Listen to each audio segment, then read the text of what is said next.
కర్ణాటక రాజధాని బెంగళూరులో Boeing India engineering and technology సెంటర్ను ప్రధాని నరేంద్ర మోదీ ప్రారంభించారు. ఈ కార్యక్రమానికి ఆ రాష్ట్ర ముఖ్యమంత్రి సిద్ధరామయ్య హాజరయ్యారు. దేవనహల్లిలోని ఏరోస్పేస్ పార్కులో 1600 కోట్ల వ్యయంతో 43 ఎకరాల్లో బోయింగ్ సంస్థ ఈ అత్యాధునిక క్యాంపస్ ను నిర్మించింది. అమెరికా వెలుపల బోయింగ్ విమానయాన సంస్థకు ఇదే అతిపెద్ద పెట్టుబడి కాగా ఈ కేంద్రం నుంచి తర్వాత తరం ఉత్పత్తులను సేవలను అందించనుంది. బోయింగ్ కార్యాలయంలోకి వెళ్లిన ప్రధాని మోదీ అక్కడి ఉద్యోగులతో ముచ్చటించారు. అనంతరం కంపెనీకి చెందిన వివరాలను ఆ సంస్థ ఉద్యోగి మోదీకి వీడియో రూపంలో వివరించారు.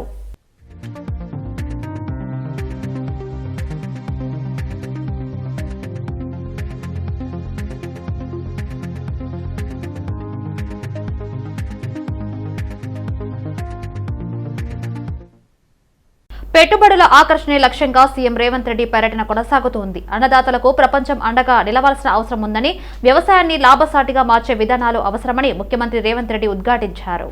దావోస్ ప్రపంచ ఆర్థిక వేదిక సదస్సులో ఆహార వ్యవస్థలు, స్థానిక కార్యాచరణ అనే అంశంపై ప్రసంగించిన సీఎం రైతులకు కార్పొరేట్ తరహా లాభాలు రావాలన్నారు. మరోవైపు రాష్ట్రంలో పెట్టుబడులకు మరిన్ని సంస్థలు ఆసక్తి చూపాయి.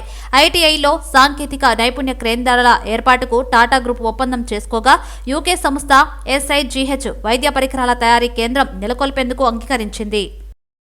సచివాలయంలో నీటిపారుదల శాఖ మంత్రి ఉత్తమ్ కుమార్ రెడ్డి అధ్యక్షతన ఉమ్మడి ఖమ్మం జిల్లా నీటిపారుదల ప్రాజెక్టులపై సమీక్ష నిర్వహించారు. ఈ కార్యక్రమంలో ఉప ముఖ్యమంత్రి బట్టి విక్రమార్క, రెవెన్యూ శాఖ మంత్రి పొంగులేటి శ్రీనివాసరెడ్డి, వ్యవసాయ శాఖ మంత్రి తుమ్మల నాగేశ్వరరావు, ఇరిగేషన్ కార్యదర్శి రాహుల్ బొజ్జా, EN సింగ్ మురళీధర్ ఉన్నతాధికారులు పాల్గొన్నారు.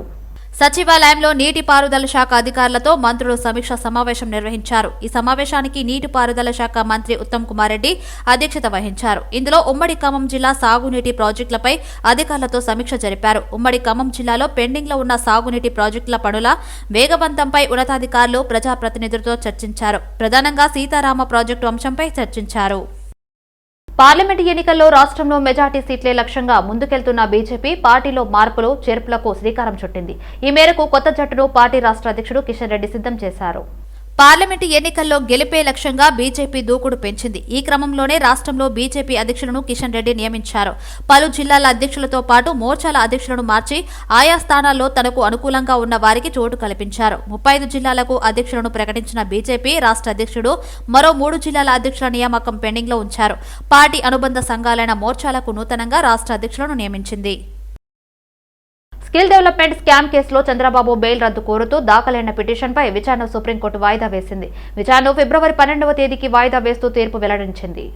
చంద్రబాబు స్కిల్ డెవలప్మెంట్ స్కామ్ కేసుపై సుప్రీంకోర్టులో నేడు విచారణ జరిగింది. అయితే కౌంటర్ దాఖలు చేసేందుకు తమకు సమయం కావాలని చంద్రబాబు తరపు న్యాయవాదులు కోరారు. స్కిల్ కేసులో 17A పై ఇటీవల తీర్పు వెలువడిన నేపథ్యంలో కౌంటర్కు సమయం కావాలని చంద్రబాబు తరపున కోర్టుకు హాజరై న్యాయవాదులు గుంటూరు ప్రేరణ, గుంటూరు ప్రమోద్ కుమార్లు సుప్రీం ధర్మాసనాన్ని కోరారు. దీంతో విచారణను ఫిబ్రవరి 12కు తేదీ వాయిదా వేసింది. సుప్రీంకోర్టు ఈ గడువులోగా ఇరు పక్షాలు తమ వాదనలు లిఖితపూర్వకంగా సమర్పించాలని సుప్రీం ధర్మాసనం సూచించింది.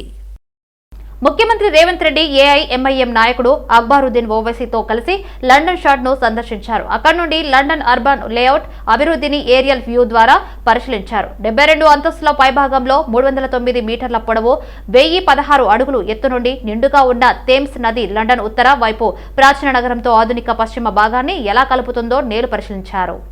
ముఖ్యమంత్రి రేవంత్ రెడ్డి AIMIM నాయకుడు అక్బరుద్దీన్ ఓవైసీతో కలిసి లండన్ షాడ్ ను సందర్శించారు. అక్కడి నుండి లండన్ అర్బన్ లేఅవుట్ అభివృద్ధిని ఏరియల్ వ్యూ ద్వారా పరిశీలించారు. 72 అంతస్తుల పైభాగంలో 309 మీటర్ల పొడవు, 1016 అడుగులు ఎత్తు నుండి నిండుగా ఉన్న థేమ్స్ నది లండన్ ఉత్తర వైపు ప్రాచీన నగరంతో ఆధునిక పశ్చిమ భాగాన్ని ఎలా కలుపుతుందో నేలు పరిశీలించారు.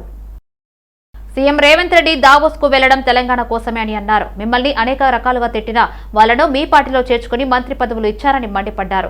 రాష్ట్రంలో బీఆర్ఎస్ ఒక్క పని చేయలేదని ఆరోపించారు. 10 ఏళ్లు మీరు రాష్ట్రాన్ని పాలించారు. 10 రోజులు కూడా ఓపిక పెట్టకపోతే ఎలా అని ప్రశ్నించారు. మేము అధికారంలోకి రాగానే మహిళలకు ఉచిత బస్ సౌకర్యాలు ఇచ్చామని గుర్తు చేశారు. మన రాష్ట్రానికి అభివృద్ధి చేయడానికి పోయిన తప్పితే రాజకీయం చేయడానికి పోలే. మరి మీరేం చేసిండ్రు? నిన్నటిదాకా తిట్టినోడు ముఖ్యమంత్రి తిట్టిండ్రు, నిన్ను తిట్టినోళ్ళని మీ పార్టీలో చేర్చుకున్నప్పుడు మీకు ఆలోచన రాలేదా? ఆయన పొలిటికల్ గేమ్ కాదు, ప్రజలకు అభివృద్ధి చేయాలనే ఆలోచనలో రేవంత్ రెడ్డి పోతే దిగజారుడు రాజకీయాలు మీరు చేస్తున్నారు. నెల కూడా కాకపోయా అప్పుడే ముఖ్యమంత్రి మీద కామెంటు, ఇక 6 డిక్లరేషన్ కాదే కాదు. అరే 4 రోజులు ఆగుర్రా బాబు, 10 ఏళ్లలో మీరేం చేసిండ్రు? మేము 10 ఏళ్ళు ఒక్క పట్టినమా లేదా? అదేవిధంగా ప్రజలు ఈనాడు తీర్పిచ్చిర్రా బాబు, 10 ఏళ్ల కోపం చూపించిర్రు. సోనియమ్మ తెలంగాణ ఇస్తానది, 1200 మంది చనిపోతే తప్పనిసరిగా ఇచ్చి తీరుతానది ఆమెకు తెలుసు. ఆంధ్రలో మాకు నష్టం జరుగుతుందని అయినా ఇచ్చింది, అది కమిట్మెంట్. అదేవిధంగా 6 డిక్లరేషన్ ప్రజలు నమ్మి మాకు ఓటు చేస్తే అప్పుడే రేవంత్ రెడ్డి ఎందుకు పోయిండు? దిగజారుడు రాజకీయాలు. నిన్నటిదాకా ఏదో దావోసులు అన్నాడంట, దొంగ అన్నావు. ఇవాళ నువ్వు మిమ్మల్ని తిట్టిన వాళ్ళని కూడా పార్టీలో చేర్చుకున్నారా లేదా? నిన్ను తిట్టే మీ ఆయన తిట్టిన వాళ్ళని కూడా చేర్చుకున్నారు. ఆయన అభివృద్ధి గురించి పోతే కూడా దాని మీద కూడా కామెంట్ చేయడం. కేటీఆర్ మనం చదువుకున్నవాడు, ఆయన ఇతర దేశాలలో చదువుతుంది. ఈ సాంప్రదాయం కొత్తగా స్టార్ట్ అయిపోయింది, అంటే డెస్పరేట్ అయిపోయింది. ఇదే షార్ట్ ఏం కొట్టిండ్రా బాబు, మా సంగతి ఏంటని రోజు వాళ్ళ పార్టీ వాళ్ళు 1 పాయింట్ ప్రోగ్రామ్ పెట్టుకున్నారు. మేము అన్ని చేస్తాంరా బాబు, తొందర ఎందుకు? 10 ఏళ్లలో మీరు చేసింది ఏంటి? ఇంటికో ఉద్యోగం ఇచ్చిండ్రా, 3 ఎకరాల భూమి ఇచ్చిండ్రా, హరిజన్ ముఖ్యమంత్రి చేసిండ్రా, ఇవాళ మేము డిప్యూటీ సీఎం అభిషేక్ చేసినామా లేదా? ఇలాంటి మాటలు ఎవరు నమ్మేటట్టు లేరు. అప్పుడే ప్రజలు అనుకుంటుడు ఆటోలో పోతానే క్యాసా एक महीना भी नहीं हुआ ये बीआरएस वाले को काम ने रोज बयान दे रहे अंటున్నారు. ఇప్పటికన్నా ఆలోచన చేయండి. మేము ఇచ్చిన వాగ్దానం చేయకపోతే ప్రజల కంటే ముందే మీరు లొల్లి పెడుతున్నారు. అయిపోయింది. వాళ్ళు ప్రజలందరూ సంతోషంగా ఉన్నారు. ఇలా మేము బస్సులో ఫ్రీ మహిళలకు ఇచ్చినమా లేదా? మిగతా కార్యక్రమాలు కూడా చేస్తాం. ఆఖరికి మేము ఏది ధర్నీ ప్రోగ్రామ్ తీసేస్తామన్నాం. ధర్నీ వల్ల ధనవంతులకే లాభం అవుతుందన్నాం. కాంగ్రెస్ అగ్రనేత రాహుల్ గాంధీ భారత్ జోడో న్యాయయాత్ర విజయవంతంగా కొనసాగుతుంది. రాహుల్ యాత్రలో ప్రజలు పాల్గొంటున్నారు. ప్రజలతో కలిసి రాహుల్ భారత్ జోడో న్యాయయాత్రలో ముందుకు సాగుతున్నారు. నేపథ్యంలో రాహుల్ యాత్రకు కాంగ్రెస్ నేతలు TPCC working president Mahesh Kumar Goud మద్దతు తెలిపారు. మన సొంత వాహనంపై ఏఐసీసీ రాష్ట్ర వ్యవహారాల ఇన్ఛార్జ్ దీపాదాస్ మున్షితో కలిసి భారత్ జోడో న్యాయయాత్ర స్టిక్కర్ అతికించి దీపాదాస్ మున్షి మద్దతు తెలిపారు. నిత్యం ఎందరితో పనిలో వార్తల్లో కనిపించే తెలంగాణ మాజీ మంత్రి మల్లారెడ్డి దుబాయ్ పర్యటనలో భాగంగా ఎంజాయ్ చేస్తున్నారు. గోవా బీచ్ లో పారాగ్లైడింగ్ చేసిన ఆయన తాజాగా దుబాయ్ ఎడారిలో డెజర్ట్ బైక్ ను నడుపుతూ ఉల్లాసంగా కనిపించారు. కొన్ని రోజుల క్రితమే మేడ్చల్ మున్సిపల్ నేతలతో కలిసి హైదరాబాద్ నుంచి దుబాయ్ వెళ్లిన మల్లారెడ్డి రాజకీయాలను కాసేపు పక్కన పెట్టారు. అక్కడి సందర్శనీయ స్థలాల్లో వ్యవహరిస్తున్నారు. అరబ్బుల తరహాలో తలపాగా చుట్టిన బీఆర్ఎస్ ఎమ్మెల్యే మల్లారెడ్డి తెల్ల దుస్తులు ధరించి డెజర్ట్ బైక్ ను నడిపి ముచ్చట తీర్చుకున్నారు. దీనికి సంబంధించిన వీడియో సామాజిక మాధ్యమాల్లో సందడి చేస్తుంది.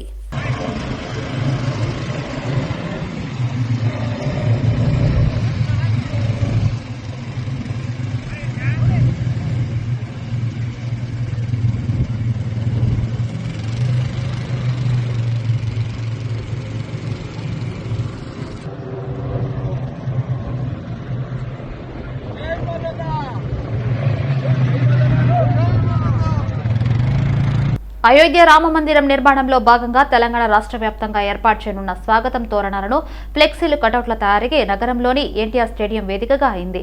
తెలుగు రాష్ట్రాల్లో రామ భక్తులంతా ఫ్లెక్సీల ఆర్డర్లు ఇవ్వడంతో సినీ ఆర్ట్స్ నిర్వాహకులు ఆనందం వ్యక్తం చేశారు.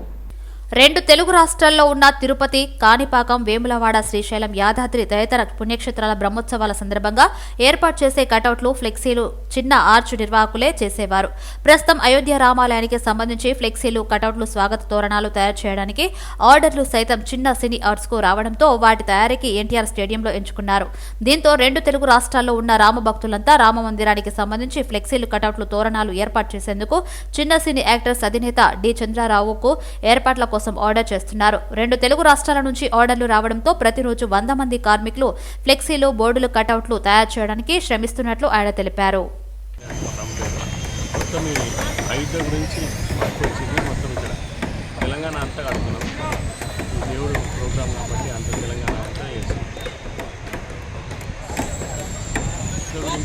సేవా కార్యక్రమం చేస్తున్నాం. డబ్బుల గురించి ఆశించకుండా దేవుడు వారం పనిచ్చినట్టే అని చేస్తున్నాం. మొత్తం తెలంగాణ అంతా ఏం చేశారు? ఇప్పుడు స్టార్ట్ అయ్యింది అన్న. పని అయితే ఫస్ట్ వచ్చింది 30-40 సంవత్సరాల నుంచి వర్క్ చేస్తున్నాం, ఫాదర్ నుంచి ఉంది. ఈ వర్క్ ఇప్పుడు వచ్చింది ఫ్రీగా. ఎట్లయినా మెటల్ చెక్కలు ప్లేవుడ్ అంటే ఆ డబ్బులు ఆశించకుండా దానికి సరిపోయేంత చేస్తాం. దేవుడు మనం కూడా వర్క్ వచ్చింది అదృష్టం అనుకుని చేస్తున్నాం. అక్కడి నుంచి రేటు ఆలోచించకుండా ఏం లేకుండా 10 రూపాయలు చేస్తాం, సంతోషంగా చేస్తాం. ఈ వర్క్ 1 వీక్ అందరూ అర్థమైంది, పబ్లిక్లో తెలుస్తుంది. ఇప్పుడు ఈ వర్క్ అందరూ ఒక 100 మంది వర్క్ చేస్తున్నాం మేము మొత్తం కలిపి. కట్టేవాళ్ళు ఇక్కడ కార్పెంటర్స్ అంతా చేస్తున్నాం. వర్క్ చేయడానికి ఒక 3 డేస్ పడుతుంది మామూలుగా ఒక్కొక్కటి కావాలి. అట్లాంటి 100 మంది కాబట్టి మొత్తం ఈ సిటీలో అంతా ఫుల్గా మొత్తం కవర్ అయితే చేస్తాం. మొత్తం తెలంగాణ అంతా అందరికీ తెలియాలి రాముడి గురించి. సబ్జెక్ట్ అది రాముడి గురించి తెలియాలి, రాముడి గుడికి పోవాలి అందరూ అన్నట్టు ఈ పబ్లిసిటీ కోసం చేస్తాం. ఇచ్చిన మానవులు నాకు దేవుడే రాముడే నాకు ఈ వర్క్ ఇచ్చి సేవ చేయాలని నాకు ఇంకా సంతోషంగా రేటు గురించి కూడా ఆలోచించకుండా వర్క్ ఒప్పుకున్నా ఫస్ట్. అంటే హస్తినాపురం డివిజన్లోని హుడాభారతి నగర్ కాలనీలో ఎస్ఎన్డీపీ పనులను అధికారులు, స్థానిక నాయకులు కాలనీ వాసులచే కలిసి ఎమ్మెల్యే సుధీర్ రెడ్డి పరిశీలించారు. అనంతరం కాలనీ వాసులు ఎదుర్కొంటున్న ఇబ్బందులను అడిగి తెలుసుకున్నారు. కాలనీలో డ్రైన్ పనులకు స్థలం లేకపోవడంతో ప్రైవేటు స్థలంలో కొంత స్థలానికి ఇవ్వడానికి యాజమాన్యాన్ని ఎమ్మెల్యే ఒప్పించి అధికారులను పనులు చేపట్టవలసిందిగా ఆదేశించారు. దీంతో కాలనీ వాసులు సంతృప్తి వ్యక్తం చేశారు. పనులు పెండింగ్ పెట్టకుండా త్వరగా పూర్తి చేయాలని అధికారులను, కాంట్రాక్టర్ను ఎమ్మెల్యే ఆదేశించారు. ఈ కార్యక్రమంలో జీహెచ్ఎంసీ అధికారులు రవీందర్ రెడ్డి, హేమో నాయక్ తదితరులు పాల్గొన్నారు.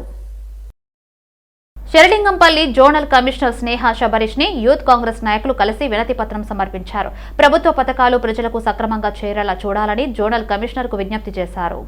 కొత్తగా ఏర్పడిన కాంగ్రెస్ ప్రభుత్వ పథకాలు ప్రజలకు అందేలా చూడాలని యూత్ కాంగ్రెస్ నాయకులు శరలింగంపల్లి జోనల్ కమిషనర్ స్నేహ శబరీష్ ని కోరారు. ఈ మేరకు యూత్ కాంగ్రెస్ నాయకులు వినతి పత్రం అందజేశారు. దీంతో స్నేహ శబరీష్ యూత్ కాంగ్రెస్ నాయకులు చెప్పిన సమస్యలు విని పరిష్కరిస్తానని చెప్పారని హామీ ఇచ్చారు. కమిషనర్ శబరీష్ ని కలిసిన వారిలో యువజన కాంగ్రెస్ చేవెళ్ల పార్లమెంట్ నియోజకవర్గ ఇన్ఛార్జ్ దుర్గం శ్రీహరిగౌడ్, నియోజకవర్గ అధ్యక్షులు సౌందర్య రాజన్, ఉపాధ్యక్షులు దుర్గేష్, జనరల్ సెక్రటరీ సాయి కిషోర్ తదితరులు ఉన్నారు.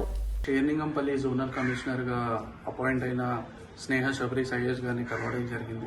మేడం గారికి షేర్లింగంపల్లిలో ఉన్న ప్రధాన సమస్య షేర్లింగంపల్లి అండర్ గ్రౌండ్ డ్రైనేజ్ గురించి కానీ, రైల్వే బ్రిడ్జ్ గురించి కానీ వివరంగా చెప్పడం జరిగింది.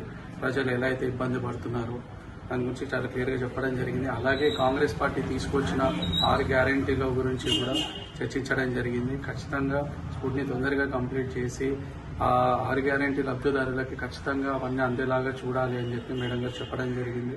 ఖచ్చితంగా వాళ్ళు కూడా చాలా సానుకూలంగా స్పందించారు.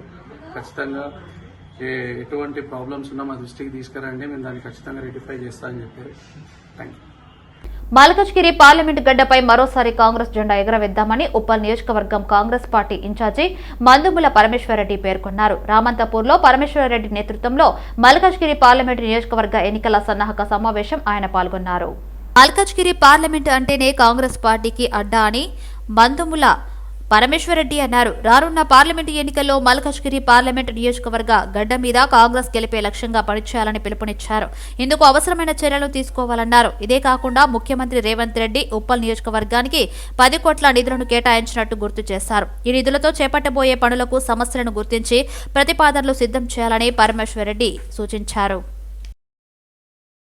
భారతదేశం చిరునామాగా మారబోతున్నది. ఇప్పటికే ఫార్ములా ఈ ఛాంపియన్షిప్ తో రేసింగ్ ను ఆస్వాదించిన దేశ అభిమానులు త్వరలో మోటార్ రేసింగ్ తో కొత్త అనుభూతిని ప్రజలు పొందనున్నారు. ఈ క్రమంలోనే ఈ ఏడాది నుంచి అంతర్జాతీయ మోటార్ సైకిల్ సమైక్య ఈఎక్స్ ఫ్లోర్ లో భారత్ నుంచి ఇండి రేసింగ్ టీం తొలిసారి బరిలోకి దిగుతుంది. హైదరాబాద్ కు చెందిన కంకణాల స్పోర్ట్స్ గ్రూపు ఇండి రేసింగ్ టీంను సొంతం చేసుకుంది. రానున్న 9 ఏళ్ల కాలానికి FIMతో ఒప్పందం కుదుర్చుకున్నట్లు KSG గ్రూపు వ్యవస్థాపకులు కంకణాల అభిషేక్ రెడ్డి పేర్కొన్నారు. ఇండి రేసింగ్ డ్రైవర్లు ఐశ్వర్య, శాండ్రా గోమెజ్తో కలిసి అభిషేక్ మాట్లాడారు. ఈ ఏడాది నవంబర్లో హైదరాబాద్లో రేసింగ్ సీజన్ ఫైనల్ జరుగుతుందని తెలిపారు.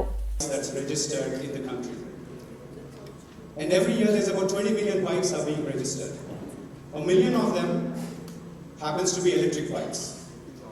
We are leading in the world in terms of those numbers, but we don't have a racing team or a representation in the racing world to represent us from India. And here today, we want to change that narrative. As the owner and founder of Indie Racing, my name is Abhishek Reddy Kankanala. It's my honor to announce a groundbreaking moment in the history of Indian motorsports. Indie Racing is set to become the first motorcycle team from India to participate in the global FIM World Championships.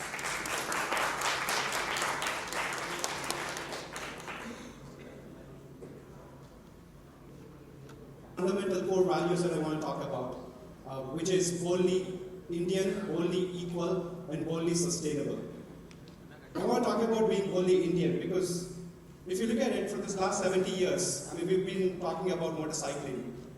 India is big in motorcycling, but there's never been an opportunity for us to be represented on the world stage.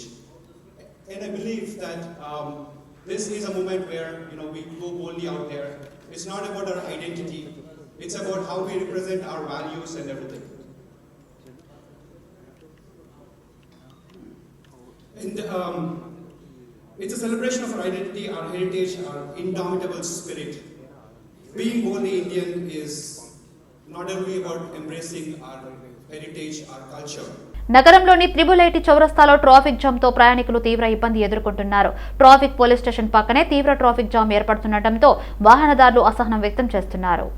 మహానగరంలో నిత్యం వాహనాల రద్దీతో traffic ఇబ్బందులు ఎదురవుతుంటాయి. ఈ నేపథ్యంలో క్రమంలోనే నగరంలోని triple IT చౌరస్తాలో భారీగా ట్రాఫిక్ జామ్ అయింది. డిఎల్ఎఫ్ నుంచి లింగంపల్లి వైపు నుంచి గచ్చిబౌలి, త్రిబుల్ ఐటీ జంక్షన్ నుంచి విప్రో సర్కిల్ వైపు వచ్చే వాహనాలతో ఈ కూడలి నిత్యం ట్రాఫిక్ తో రద్దీగా ఉంటుంది. ఈ కూడలిలో ట్రాఫిక్ కానిస్టేబుల్ లేకపోవడంతో వాహనదారులు ఇష్టానుసారంగా రాకపోకలు సాగించి ట్రాఫిక్ జామ్ కి కారణమవుతున్నారు.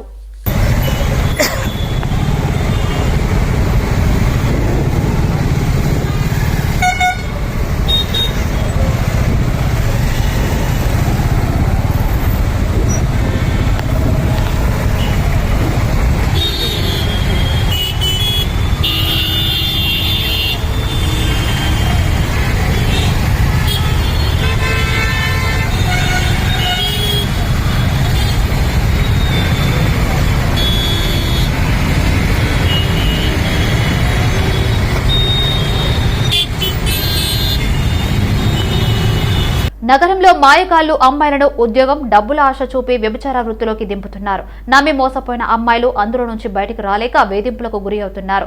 ఈ క్రమంలో హైదరాబాద్ అబిడ్స్ పోలీస్ స్టేషన్ పరిధిలో వ్యభిచార ముఠా గుట్టును రట్టు చేశారు పోలీసులు. హైదరాబాద్ అబిడ్స్ పోలీస్ స్టేషన్ పరిధిలో ఓ హోటల్లో పోలీసులు దాడి చేశారు. హోటల్లో వ్యభిచారం నిర్వహిస్తున్నట్లు విశ్వసనీయ సమాచారంతో పోలీసులు హోటల్లో దాడి చేశారు. దాడిలో 16 మంది అమ్మాయిలను, 2 ఆర్గనైజర్లు, 6 మంది కస్టమర్లను పోలీసులు అరెస్ట్ చేశారు. వారిపై కేసు నమోదు చేసి రిమాండ్కు తరలించారు.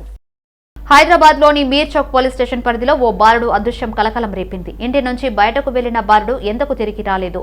దీంతో కంగారు పడిన బాలుడు తల్లిదండ్రులు పోలీసులకు ఫిర్యాదు చేశారు. మీర్ చౌక్ చెన్ని తోటలో అశోక్, సునీత కుటుంబం నివాసం ఉంటున్నాడు. అశోక్ ఆటో డ్రైవర్ గా, సునీత కూలీగా పనిచేస్తూ జీవనం సాగిస్తున్నారు. వీరికి వెంకటేష్ అనే కొడుకు ఉన్నాడు. బాలుడికి సరిగా మాటలు రాకపోవడంతో మానసిక సమస్యలు ఉన్నవి. ఈ నెల 4న తల్లిదండ్రులు పనికి వెళ్లారు. ఈ సమయంలో బాలుడు ఇంటి నుంచి బయటకు వెళ్లి తిరిగి రాలేడు. దీంతో బాలుడి తల్లిదండ్రులు పోలీస్ స్టేషన్లో ఫిర్యాదు చేశారు. ఘటనపై కేసు నమోదు చేశారు. బాలుడు ఆచూకీ తెలిసిన వారు 8886951982 నంబర్లకు సమాచారం అందించాలని తల్లిదండ్రులు కోరారు. నా పేరు సునీత, మా ఆయన పేరు శేఖర్. నా కొడుకు 2 వారాలు అవుతుంది తప్పిపోయి. ఇన్ని రోజులు అవుతుంది పోలీస్ కంప్లైంట్ ఇచ్చినాం, అన్ని ఇచ్చినాం, ఎక్కడ ఆచూకీ తెలుస్తలేదు. నా కొడుకు ఎవరి దగ్గర ఉన్నా జర దయచేసి తీసుకొచ్చి మాకు అప్పచెప్పండి, మీకు పుణ్యం ఉంటుంది. నా కొడుకు ఏడుండో ఏమో, ఇంత మాట రాదు వానికి, కొంచెం మైండ్ ప్రాబ్లం ఉంది. నా కొడుకు ఎవరి దగ్గర ఉన్నా దయచేసి నా కొడుకు నా దగ్గరకు తెచ్చియండి, జరగట్లు ఉంటాం మేము. ఎవరైనా కనిపిస్తే కాస్త తీసుకొని పోలీస్ స్టేషన్ అయినా అప్పచెప్పండి. నా కొడుకుని పుణ్యం ఉంటుంది మీకు. నా పేరు సునీత, నా కొడుకు పేరు వెంకటేష్, పొట్టి అంటాం మేము. ఎవరైనా సరే జర కనిపిస్తే నా కొడుకుని తీసుకొచ్చి మాకు అప్పచెప్పండి. 2 వారాలు అయిపోయింది నా కొడుకుని చూడక.